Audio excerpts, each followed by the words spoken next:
तो good evening मेरे सही भाइयों को।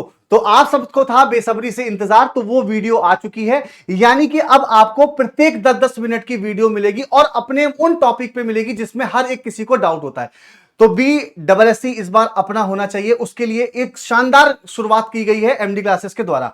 तो चलिए आज की वीडियो किस पर है, रिपीटिशन ऑफ कैलेंडर। इसके 2-3 पार्ट आपको आगे भी मिलते रहेंगे, वो कमेंट सेक्शन में आपको कमेंट करके बताना है बच्चे कि कैसी लगेगी वीडियो, और पार्ट 2 मस्ट आपको कमेंट करना है। तो चलिए शुरुआत करते हैं रिपीटिशन ऑफ कैलेंडर की। जैसे कि यहां पर आपको क्या दिया हुआ है, 1972 का कैलेंडर कब रिपीट करेगा। तो 1972 का कैलेंडर कब रिपीट करेगा। अब बहुत सारे बच्चे कहेंगे सर इसमें आप लोगों ने पढ़ा होगा कि आप कुछ मत करिए, इसमें 28 जोड़ दीजिए, बस आपका काम खत्म। यानी कि 8 2 कितना हो गया, 10 कैरी 1, 7 2 9 और 1 10 कैरी 1 हो गया, 9 और 1 10, यानी कि आपका 0 और ये हो जाएगा आपका 2, यानी कि आपका आंसर यहां पर कितना हो जाएगा, 2000। आपका आंसर कितना हो गया, 2000। अब बहुत सारे बच्चे कहेंगे सर ऐसा क्यों, है ना भाई, बहुत सारे बच्चे कहेंगे सर ऐसा क्यों। तो बात समझिएगा, इसकी कंडीशन क्या होती है। जैसे कि मैं एक एग्जांपल आपको दे दूं, जैसे कि आप कह रहे हैं कि 1948 आपका एक कैलेंडर है लीप ईयर का। तो आपका कोई भी कैलेंडर जो रिपीट होगा, यानी कि लीप ईयर का जो कैलेंडर रिपीट होता है वो लीप ईयर में होता है। बात समझिएगा, लीप ईयर का कैलेंडर, बात समझिएगा, लीप ईयर का जो कैलेंडर रिपीट होगा वो लीप ईयर में ही होगा। ये आप लोगों को जरूरी पता कर लेना चाहिए, ठीक है। तो इसका मतलब 1900 कितना आ गया, 52। लेकिन आप देख रहे हैं कि 1952 में आपको कितने साल का अंतर है, 4 साल का। इसमें आपके पास कितने नॉर्मल ईयर आए, 3 नॉर्मल ईयर आए, और इसमें आपके पास लीप ईयर कितने आए, 1। नॉर्मल ईयर की गुणा किससे करते हैं, आपकी 1 से, और लीप ईयर की गुणा किससे करते हैं, 2 से। तो 3 ही कम 3 और 2 ही कम 2, यानी कि आपके पास टोटल कितने विषम दिन आ गए, 5। तो यहां पर आपके पास टोटल विषम दिन कितने आ गए, 5। यानी कि प्रत्येक 4 साल में कितने विषम दिन आते हैं, 4, ठीक है। तो इसका बाद अगर मैं 1952 के बाद 1956 देखूंगा, फिर 5 विषम दिन आएंगे। 1956 के बाद 1960 देखूंगा, फिर 5 विषम दिन आएंगे। 1956 के बाद 1964 देखूंगा तो फिर 5 विषम दिन आएंगे। 1964 के बाद 1968 देखूंगा तो फिर 5 विषम दिन आएंगे। 1964 के बाद 1972 देखूंगा तो फिर 5 विषम दिन आएंगे। तो देखिए 5 10 15 20 25 30। 1972 के बाद फिर देखूंगा तो 1976 आएगा, तो फिर 5 हो गया। तो अब आपके पास टोटल कितने ऑड डे आ गए, 35। 7 से डिवाइड करेंगे तो कितना ऑड डे आ गया, या कितना विषम दिन आ गया आपका, 0। कितना विषम दिन आ गया आपका, 0। तो एक बात ध्यान रखिएगा कि जब भी आपका विषम दिन 0 बनता है तो आप इन लोगों का वो ईयर कहां रिपीट करेगा, 1948 का कैलेंडर कब रिपीट कर रहा है, 1976 में। अब ये तो हो गई कॉन्सेप्ट की बात, ये तो हो गई किसकी बात, कॉन्सेप्ट की बात, ठीक है। ये तो हो गई भाई कॉन्सेप्ट की बात जो हम हर एक बच्चा पढ़ता है। लेकिन अब चलते हैं अपनी गोल्डन ट्रिक पे। किस पे चलते हैं भाई, अपनी गोल्डन ट्रिक पे। तो अब मेरे भाई सारे नोट कर लेना कि गोल्डन ट्रिक क्या कहती है, कि आपका कोई भी ईयर, मेरी बात समझिएगा, कोई भी ईयर हो और वो ईयर कैसा हो बच्चे, लीप ईयर। ये बात समझिएगा, कोई भी ईयर हो और वो ईयर कैसा हो, लीप ईयर। तो उस लीप ईयर में आप लोगों को आंखें बंद करके क्या जोड़ देना है, 28, बस बात खत्म। और आपका जो भी ईयर आएगा, जो भी ईयर आएगा वो कैसा होगा, लीप ईयर ही होगा, और वो आपका क्या हो जाएगा, आंसर हो जाएगा। बोलो भाई समझ में आ गया। तो अब अगर आपको समझ में आ गया तो मेरा भाई कौन कौन है जो इस सवाल का आंसर दे देगा। तो अब आप कहोगे अब तो ये हमारे लिए चुटकियों का सवाल हो गया। अरे भाई अगर आपसे कह रहा है कि 1976 का कैलेंडर कब रिपीट करेगा, तो सिंपल सा 28 जोड़ दीजिए। तो 8 से 14 का 4 कैरी 1, 7 2 9 10 कैरी 1, 9 और 1 0, और ये हो गया 2। तो 2004 हमारे इस प्रश्न का क्या हो जाएगा, आंसर हो जाएगा। बताओ भाई कमेंट करके समझ में आया कि नहीं आया। कुछ नहीं करना है, आप लोगों को ईयर में क्या जोड़ देना है, 28 जोड़ देना है। आपको ईयर में क्या जोड़ देना है, 28 जोड़ देना है। सिर्फ इतना काम मेरे भाई अगर कर दोगे तो समझ लो आपने तहलका मचा दिया। अब चलो भाई अगले सवाल पे। यहां पे आपसे कह रहा है कि 2020 का कैलेंडर कब रिपीट करेगा। अब आप समझ गए होंगे कि 2020 का कैलेंडर कब रिपीट करेगा। आप कहोगे सर 28 जोड़ दो। तो बच्चे यहां पे आप 8 देख लो और यहां पे आप 4 देख लो, ये 0 और ये 2। तो 2000 कितना आ गया, 48। तो आप यहां पर भी आंसर क्या लगा दोगे, 2048। एक बार कमेंट करके बताओ कि क्या बात समझ में आई कि नहीं आई। मेरे सारे भाई एक बार कमेंट करके बताओ कि कुछ नहीं करना है, किसी भी ईयर में आपको क्या जोड़ देना है, 28 जोड़ देना है। ये बात आपको समझ में आ गई होगी।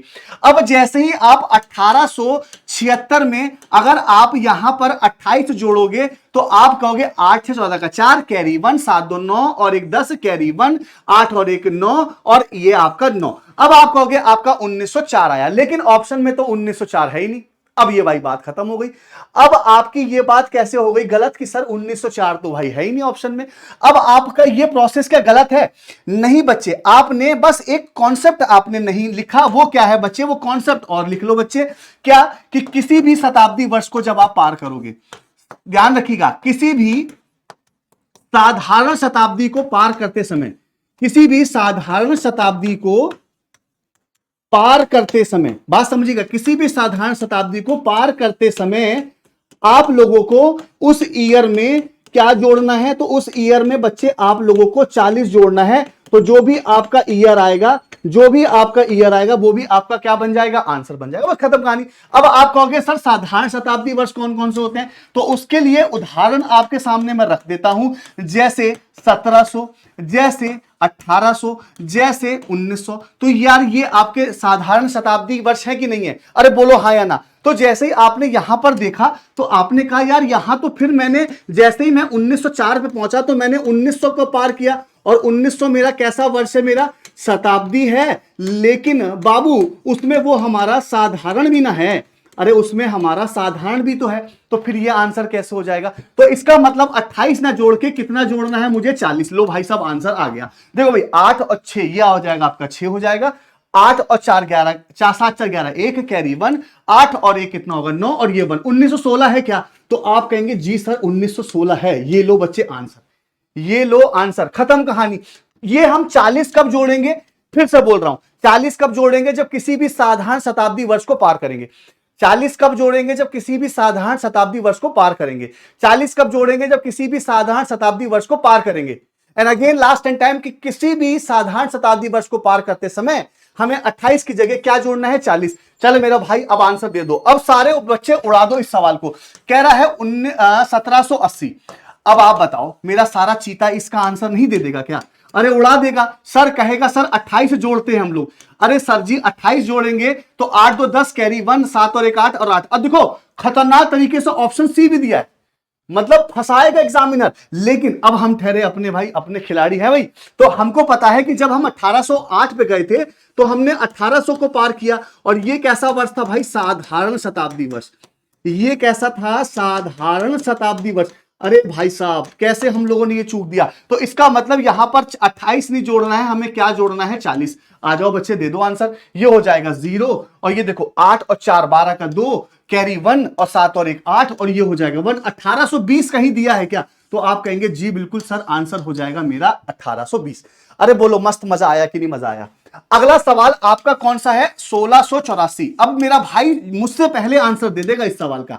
कैसे? आप 28 जोड़ोगे ना तो आप कहोगे 8 4 12 का 2 कैरी 1, 8 2 10 1 1 कैरी 1, ये हो जाएगा 7 और ये 12। और जैसे क्वेश्चन पे जाओगे 712 भी दिया हुआ है। अब कहोगे अरे भाई ये कैसे? अरे भैया जब आप 712 पे गए थे तो आपने 1700 को नहीं क्रॉस किया था क्या? और ये कैसा था? तो ये था आपका साधारण शताब्दी वर्ष। ये कैसा था बच्चे मेरे? साधारण शताब्दी वर्ष। अरे बोलो भाई हाँ या नहीं? तो इसका मतलब ये हुआ कि यहां पर आपको 28 नहीं, आपको क्या जोड़ना था? 40 जोड़ना था। इसका मतलब ये हुआ, ये हो जाएगा आपका 4, और ये हो जाएगा 8 4 12 का 2 कैरी 1 हो जाएगा, 6 और 1 7 हो जाएगा, और ये 1 1724 है क्या? आपका 1724 आंसर हो जाएगा। अब आपको मक्खन की तरीके से सारी बात समझ में आ गई होगी। चलो बच्चे, अब मेरा भाई इसका तो आंसर आपने दे दिया। अब मैं आपको 2 सवाल दे रहा हूं। इस सवाल को कमेंट में बताइए, कमेंट करके, कि 2024 का कैलेंडर कब रिपीट करेगा, ये आपको बताना है। मेरा भाई सारा ये कमेंट करके बताएगा। और एक सवाल मेरा भाई ये बताएगा कि 1884 का कैलेंडर कब रिपीट करेगा। ये मेरा भाई कमेंट करके सब एक बच्चा बताएगा कि हम सर आपको इसका आंसर बताएंगे। इन दोनों का आंसर आप लोगों को कमेंट सेक्शन में कमेंट करके बताना है। और अगर वीडियो अच्छी लगी तो मेरा भाई दिल से लाइक करेगा मेरा भाई, ठीक है? और कमेंट जरूर करना, और इस वीडियो को ना डाउनलोड करना, एग्जाम टाइम तक आपको बहुत हेल्पफुल रहेगी ये वीडियो। और आपका प्यार जो सदा बना रहता है, टॉप मोस्टिंग ट्रेंडिंग पे चल रहा है और मोस्ट रेटिंग चल रही है टॉप की, वो आपका प्यार है। और कैसी लगी वीडियो कमेंट करके जरूर बताइएगा। फिर मिलूंगा आपको नेक्स्ट वीडियो शॉर्ट ट्रिक में।